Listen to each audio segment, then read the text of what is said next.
श्री शिवाय नमस्तुभ्यं। श्री शिवाय नमस्तुभ्यं। राधे राधे दोस्तों, जय श्री कृष्णा। आप सभी भक्तजनों पर भोलेनाथ की कृपा बनी रहे। दोस्तों, सोमवार के व्रत को लेकर मानता है कि इस व्रत को करने से भगवान शिव अपने भक्तों की मुराद जल्दी पूरी करते हैं। सोमवार का दिन भगवान शिव को समर्पित है, इसीलिए इस दिन भगवान शिव की पूजा और व्रत करने का महत्व और ज्यादा बढ़ जाता है। यदि आप सोमवार के व्रत करते हैं तो आपको सोमवार व्रत कथा पढ़ना बेहद जरूरी है, क्योंकि इसके बिना आपका व्रत अधूरा माना जाता है। तो आइए सुनते हैं सोमवार की व्रत कथा। एक बार किसी एक नगर में एक साहूकार था। उसके घर में धन की कोई कमी नहीं थी, लेकिन कोई संतान न होने के कारण वह बहुत दुखी था। संतान प्राप्ति के लिए वह हर सोमवार को व्रत रखता था और पूरी श्रद्धा के साथ शिव मंदिर जाकर भगवान शिव और माता पार्वती की पूजा करता था। उसकी भक्ति देखकर एक दिन माँ पार्वती प्रसन्न होकर भगवान शिव से साहूकार की मनोकामना पूर्ण करने का निवेदन किया। पार्वती जी के आग्रह पर भगवान शिव ने कहा कि हे पार्वती, इस संसार में हर प्राणी को उसके कर्मों का फल मिलता है और जिसके भाग्य में जो हो उसे भोगना ही पड़ता है। लेकिन पार्वती जी ने साहूकार की भक्ति देखकर उसकी मनोकामना पूर्ण करने की इच्छा व्यक्त की। माता पार्वती के आग्रह पर शिव जी ने साहूकार को पुत्र प्राप्ति का वरदान तो दे दिया, लेकिन उन्होंने बताया कि यह बालक 12 वर्ष तक ही जीवित रहेगा। माता पार्वती और भगवान शिव की बातचीत को साहूकार सुन रहा था, इसीलिए उसे ना तो इस बात की खुशी थी और ना ही दुख था। वह पहले की भांति शिव जी की पूजा करता रहा। कुछ समय के बाद साहूकार की पत्नी ने एक पुत्र को जन्म दिया। जब वह बालक 11 वर्ष का हुआ तो उसे पढ़ने के लिए काशी भेज दिया गया। साहूकार ने पुत्र के मामा को बुलाकर उसे बहुत सारा धन देते हुए कहा कि तुम इस बालक को काशी विद्या प्राप्ति के लिए ले जाओ। तुम लोग रास्ते में यज्ञ कराते जाना और ब्राह्मणों को भोजन दक्षिणा देते हुए जाना। दोनों मामा भांजे इसी तरह यज्ञ कराते और ब्राह्मणों को दान दक्षिणा देते काशी नगरी निकल पड़े। इस दौरान रात में एक नगर पड़ा, जहां नगर के राजा की कन्या का विवाह था। लेकिन जिस राजकुमार से उसका विवाह होने वाला था वह एक आंख से काना था।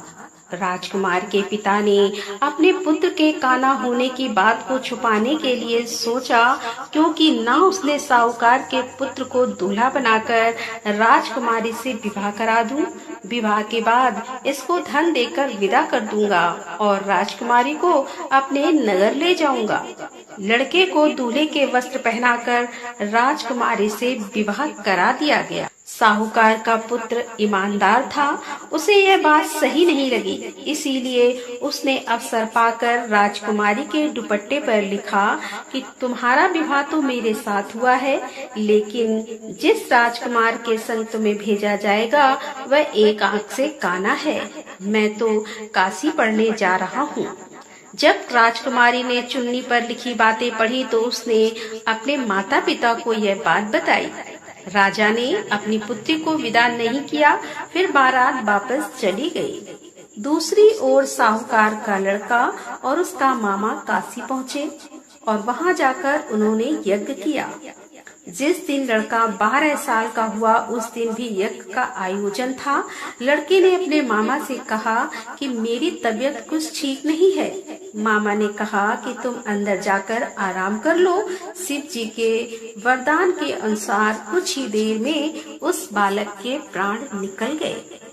मृत भांजे को देख उसके मामा ने विलाप करना शुरू किया। संयोग बस उसी समय शिव जी और माता पार्वती उधर से जा रहे थे।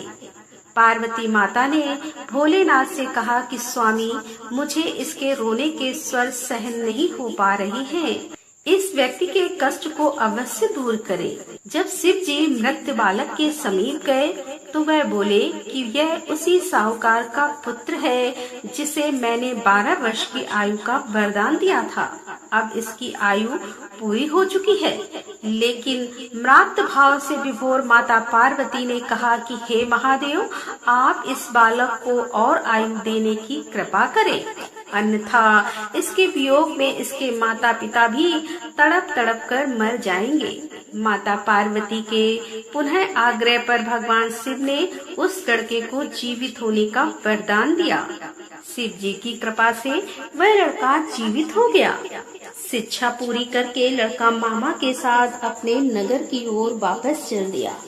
दोनों चलते हुए उसी नगर में पहुँचे जहाँ उसका विवाह हुआ था। उस नगर में भी उन्होंने यज्ञ का आयोजन किया।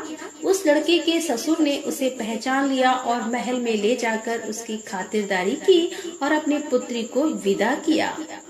इधर साहूकार और उसकी पत्नी भूखे प्यासे रहकर बेटे की प्रतीक्षा कर रहे थे।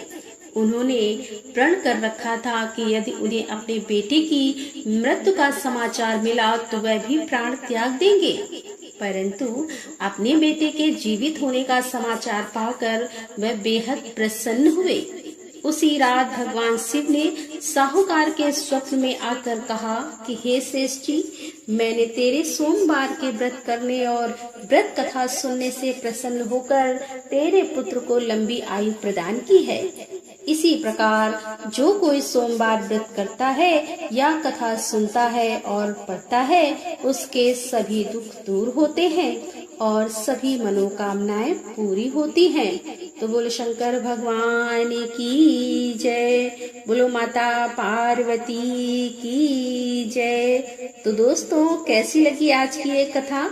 यदि कथा पसंद आई हो तो वीडियो को लाइक करें, दोस्तों के साथ शेयर करें और हमारे चैनल पर पहली बार आ रहे हैं और अभी तक आपने हमारे चैनल को सब्सक्राइब नहीं किया है तो कृपया हमारे चैनल को सब्सक्राइब कर लें। मिलते हैं अगले वीडियो के साथ। तब तक के लिए राधे राधे, जय श्री कृष्णा, हर हर महादेव, जय भोलेनाथ की।